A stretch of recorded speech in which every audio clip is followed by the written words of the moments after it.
Disclaimer, I forgot to mention all the legal stuff.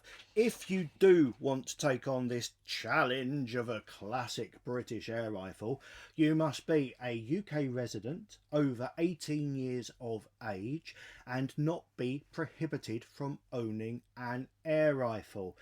I believe that covers the legal side of it. Enjoy the video more than I did. Hi, I'm Nick and this is the TBT channel. Today I'm going to be looking at a historic piece of British awfulness, that is the BSA Airsporter. Now, I know there'll be beards flapping already, outraged fingers stretching for keyboards. This isn't a good gun. It was never particularly a good gun, and as soon as the Germans came along with the HW-77, these died. Because no amount of, oh, it's British engineering can get around the fact that compare the two next to each other in a competition, not one competition was ever won by these once the Germans came along. But it's British, it's old, it's part of our heritage, and like British Leyland cars, it might be crap, but that's all we had for a while. Now that's not very positive, is it? It's not.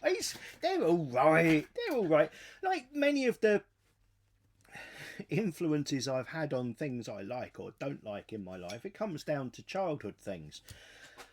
If somebody I didn't particularly like had a gun, that gun I didn't particularly like. If they had a car, didn't like that car. It's one of them things. We all have our own little quirks. Now, this little quirk is almost complete.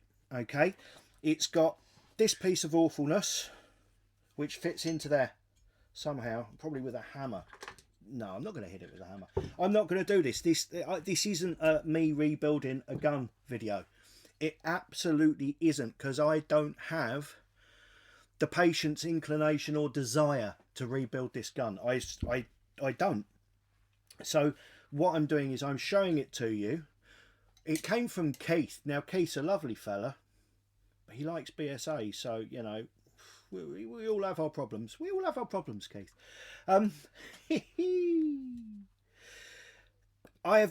We think there's a lot of it here. Some of it maybe, oh yeah, what are those? They look broken. So if you want this, you just have to let me know. You're going to have to buy it, not for very much money, but it's going to cost money to post it to you. And I'm going to put some stuff in there, springs and chisel, to rebuild it. And I want your report back on whether it works. The good news is the trigger appears to work. Ta-da! The stock is a tuning fork. It's got a crack there, but it appears to be complete. It would appear I don't have, looking around, oogling. Oh no, I was going to say I don't have a trigger guard. It's part of that. Isn't that awful? Just isn't that awful? It looks like, I don't know, it looks like a speed unicyclist or something. But all I do know is it makes it bloody difficult to rebuild guns and strip them down when you can't get a clamp onto the back of the gun. It's just a silly design. Who thought of that? Who thought that was a good idea? Who signed off on that? Anyway, so what we need to do, we've got lever bits, we've got other lever bits. I think with an amount of other spare parts that you've probably already got. If you're interested in this, you've got a cup of tea with World's Best Grandad in your hand right now, and you've probably got dinner in your beard, and you'll have a box with all BSA parts in it. It's a 2-2, by the way, looking at that. Is it a 2-2? It's a 2-2. I think actually when these were made, 177 was still illegal, even between consenting adults. And look at this. Isn't that awful? Now, I think that's actually plastic rather than Bakelite. So it could be a more recent one, actually. But it's, oh, that's terrible. It's just rolled and glued together. It's got a little peephole at the back. There's your cocky's a little peephole. Oh, hey. Now let's see what the good news is with this. I can tell what kind of a kit is going to fit this gun, and I'm going to use my own advice from the "Do you make a TBT kit for ... question mark video, and take some measurements and find out what will fit in here. So first of all, I measure my latch rod, and it is 9.5 millimeters. I measure the outside diameter of my piston. It is 27.5 millimeters. The inside diameter of my piston is 21.7. That means one of our springs should fit.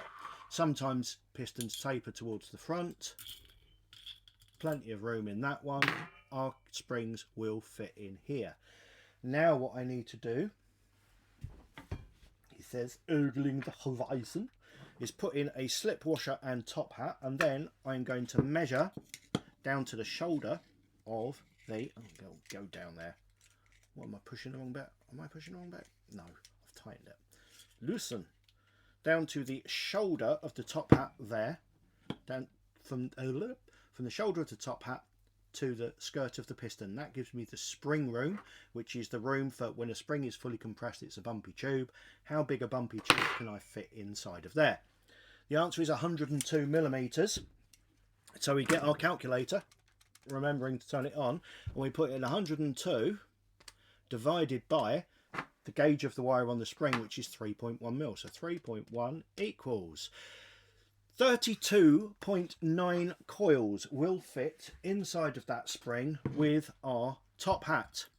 But bearing in mind it's an old girl who's going to shake herself to bits, I think realistically we would be much better off with a 31 coil spring. So that's what we're going to send you, is a 31 coil spring.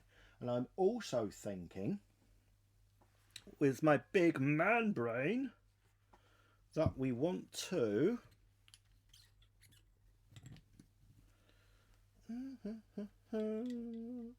yeah, okay, it's going to be a 28 millimeter, so it's effectively going to be a Diana kit.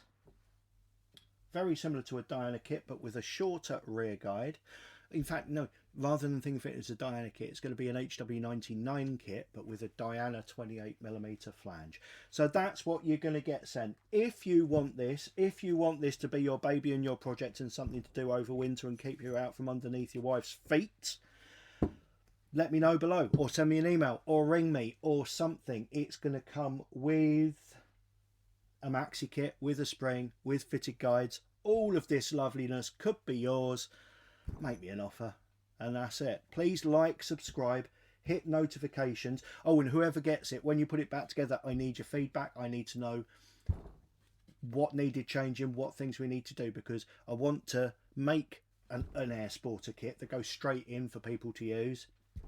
But like I said, this needs bits and pieces doing that I really don't want to do, and rather than do it and just get annoyed and throw it in the bin, I'd rather somebody had it who actually wanted it. Thank you very much for watching. I will speak to you all again soon. Goodbye.